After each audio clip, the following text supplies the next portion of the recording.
Hi guys, my name is Dai. Welcome back to my channel. This is episode 3 of my series where we analyze Pinterest prediction trends for 2026 more in detail, and then we translate them into a crochet piece or an upcycling project.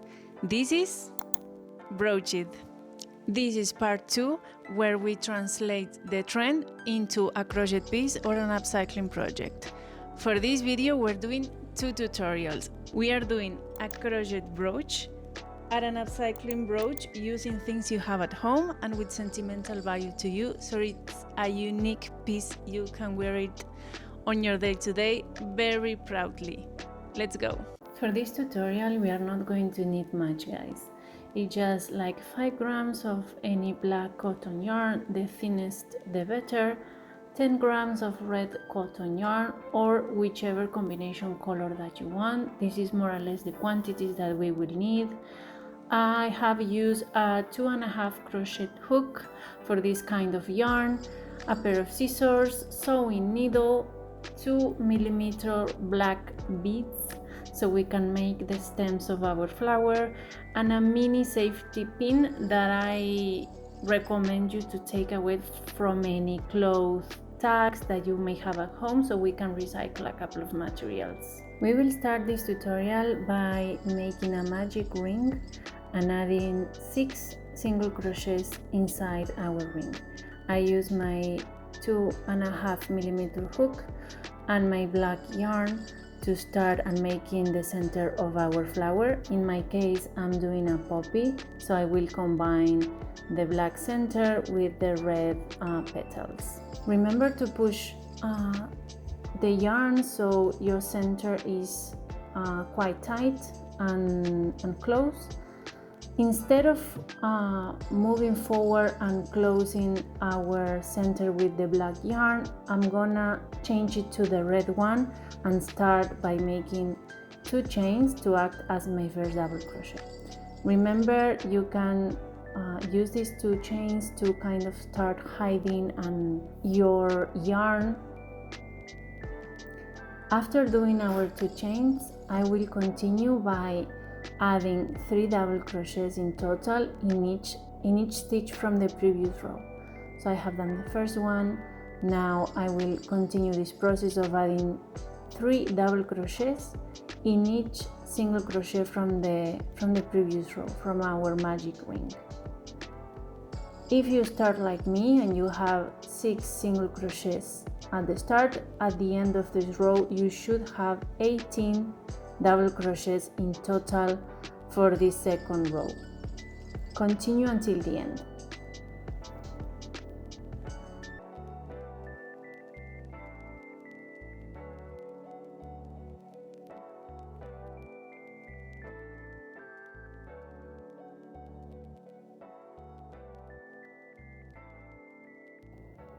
When you come to the end, remember we will close by doing a slip stitch into the second chain from our first stitch.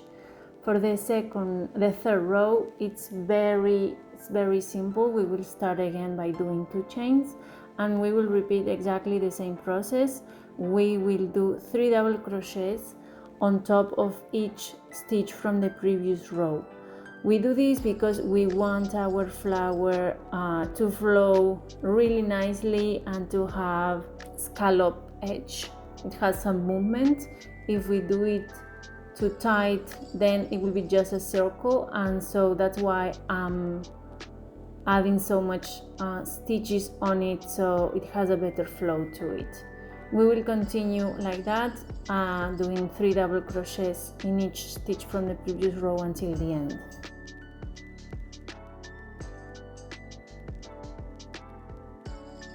You can start seeing that the scallops kind of start forming.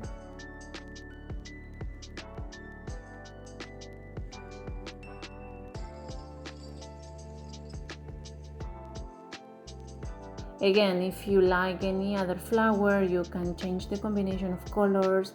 There's a lot of different flowers that we can make and different color combinations. If your favorite flower is any other, please leave me in the comments which one is your favorite flower, and maybe I can do more mini tutorials on making different flowers. When we get to the end, we will follow the same as in the past. We will do a slip stitch into the second chain from our first double crochet. Once you have it, you can go ahead, tie the yarn very nicely, cut the thread and hide them away. You can see that my flower is 7 centimeters in diameter, so you can have an idea of the size of my flower and use it as a guidance if you want.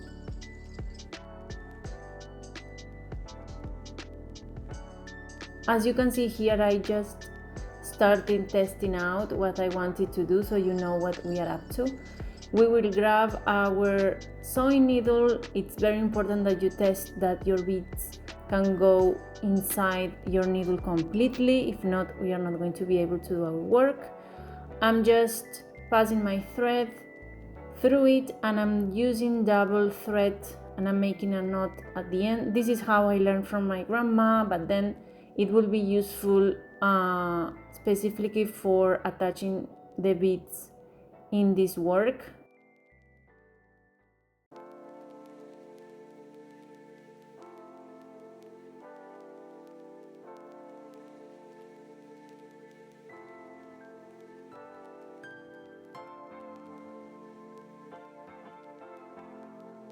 Okay, so after we have everything ready, the first thing I'm going to do is secure my thread on the back of my flower.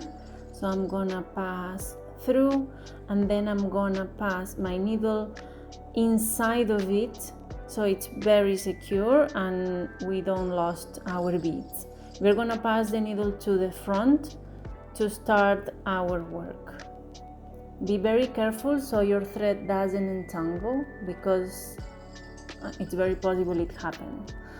I use here the lid of a jar that I have at home to put all my beads. I think it's the safest way to have them secure. And here I'm just passing through all my beads with my needle until my flower. There is no length required here. You can use your free will to decide how much long do you want the stem of your flower. So the idea is that these beads represent the stems of my poppy. So I'm gonna just continue this process of fishing my beads from my lid.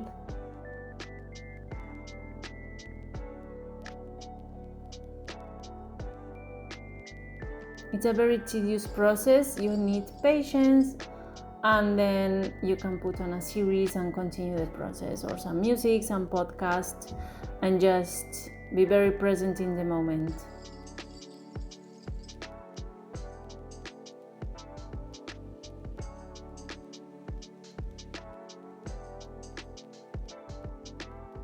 Once I have the length that I want, you can see here, I will start, first of all, I will separate the last bead a little bit because I want it to be like a stopper.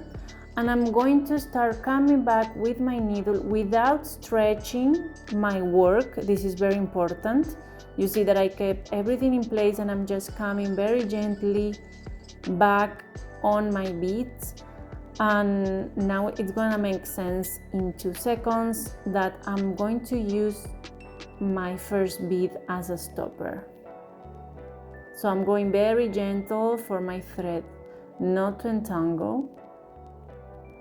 You have to be very careful and patient, and here you can see how it stops. Now again, I'm continue the process. I'm doing it in 2 parts because my needle is not so long, so I have to do it like in separate parts. But be very gentle and just follow your work.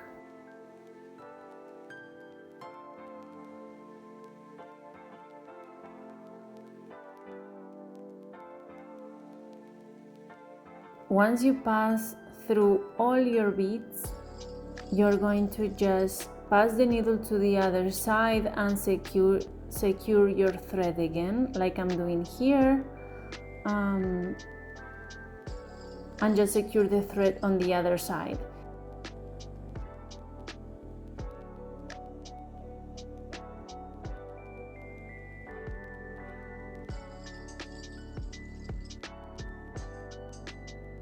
You will continue this process until you have enough stems for your flower. You can see mine, this is how it's looking, for you to have an idea.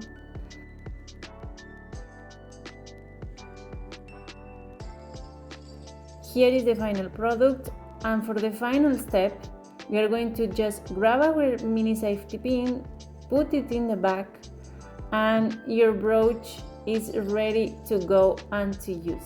It's very, very simple. For this second tutorial, we are going to use things we have at home, like old jewelry we don't use anymore, or some lost and found things. The only thing that I bought was the big safety pin with the hoops, so we can attach our things. I use a mismatching pair of earrings that I have.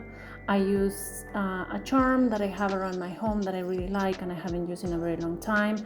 A pair of earrings that actually they go as a pair, but they are so different that I like to use it in this project. And then I have a very thin bracelet that I don't like to wear it in the street or out because it's very delicate and I almost lost it one time. So this is a perfect opportunity to use it here. Check the things you have at home and maybe go into your mother's, your sister's, your grandma box of jewelry and find charms that we can use here. I'm just going to use the insert of my earrings. In this case, I'm going to attach it together with the beginning of my bracelet because you know one of the sides has a hoop but the other doesn't. So I'm attaching it here. Then I'm going to use the other pendant that I have in the shape of a cross. For this project, I tried to select everything that was silver to have a consistent in color. Here I use my pendants that I have of a stone. I will use this kind of Miss earring as a hoop, which to be honest, it works perfectly for this shove. I'm going to use the hook that the bracelet came with to attach it to my hoop. And finally, I'm going to use the last earring. It's very straightforward, but I hope it gives you an idea to what you can do with things you have at home. So this is my first idea for you. It's a way to upcycling things we have at home.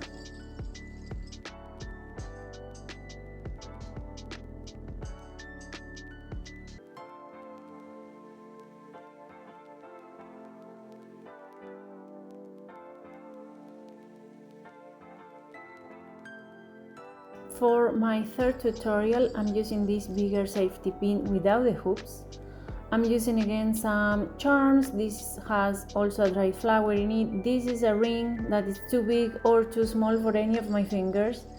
I have a earring, and then we are using all these mini safety pins I gather from a lot of cloth tags.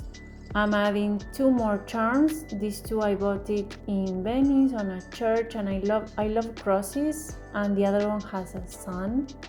We are using the mini safety pins as the hoops. So if you already have a safety pin at home and you don't want to go and spend more money, you can use these mini safety pins as your hoops, which is something that I think it's amazing because we can recycle things that we have at home. I'm using this circular earring to attach my ring. As you can see, for this I went more into golden details and things, so I can use it with different outfits and combinations. and I'm just attaching all my charms with my mini safety pins to our bigger safety pin, which will be our main brooch, let's say.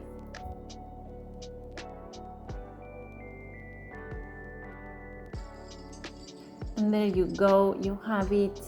This can be combined, bring apart and put back together as much as you like, and with different options for different outfits. I hope you really like it and use it.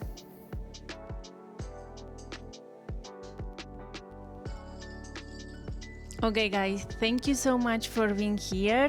I hope you really enjoyed this video and these tutorials. I think they are extremely easy, friendly beginner for the people who are starting in crochet. And if you're not into crochet, you have an upcycling project that you can wear it and very personalize it to your own tasting and to your own story. So I think it cannot get more personal, intentional than this. So I hope you really like it, and I hope to see you in the next video. Bye bye.